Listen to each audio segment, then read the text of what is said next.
గురుకుల విద్యార్థుల సంక్షేమం కోసం బీఆర్ఎస్వి నిరంతరం పోరాడుతుందని వనపర్తి జిల్లా బీఆర్ఎస్వి జిల్లా అధ్యక్షులు హేమంత్ అన్నారు.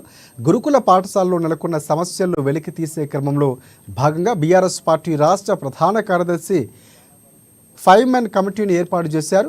వనపర్తి జిల్లా 5 మెన్ కమిటీ ఆధ్వర్యంలో గురుకుల బాట పేరిట గత నెల 29 నుంచి జిల్లాలోని పలు BC, SC, ST, minority, Kasturba Gandhi గురుకుల పాఠశాలతో పాటుగా సంక్షేమ హాస్టల్స్ను సందర్శించి పాఠశాలలో నెలకొన్న సమస్యలపై ఒక నివేదికను ఏర్పాటు చేశామని తెలిపారు.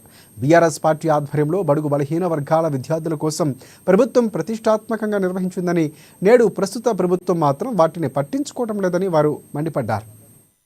గురుకుల బాట అనే కార్యక్రమాన్ని తీసుకురావడానికి గల ముఖ్య కారణం ఏంటంటే, గత 10 నెలలుగా ఎంతోమంది విద్యార్థులు ఫుడ్ పాయిజన్ల కేసులతోన, పాము కాట్లతోన, ఆహార లోపాలతోన, నాణ్యతమైనటువంటి దానాగారం లేకపోవడంతోన వాళ్ళు హాస్పిటల్ పాలై ఉన్నారు. చాలామంది ఇప్పటివరకు చనిపోయి ఉన్నారు.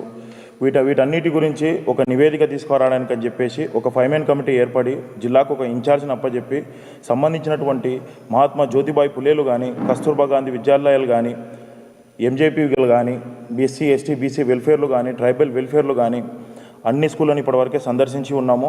అక్కడ ఉన్నటువంటి అవకతవకలు కానీ, ఆహార నాణ్యత లేని గార్మగారాలు కానీ, దానాగారాలు కానీ అన్నిటినీ సందర్శించి ఒక నివేదిక ఏర్పాటు చేసుకున్నాము. పోయిన ప్రతి ఒక్కతోనూ కూడా కండకు శోకంగా విద్యార్థుల గోస కనబడుతుంది. గౌరవ కల్వకుంట్ల చంద్రశేఖరరావు గారు, మాజీ ముఖ్యమంత్రి వర్యులు, ఆయన లేని లోటును మన విద్యార్థులు చాలా అంటే చాలా క్లుప్తంగా గత ప్రభుత్వమే బాగుంది, మమ్మల్ని పట్టించుకున్నది గత ప్రభుత్వమే, మమ్మల్ని కన్నెత్తి ఊసెత్తి కూడా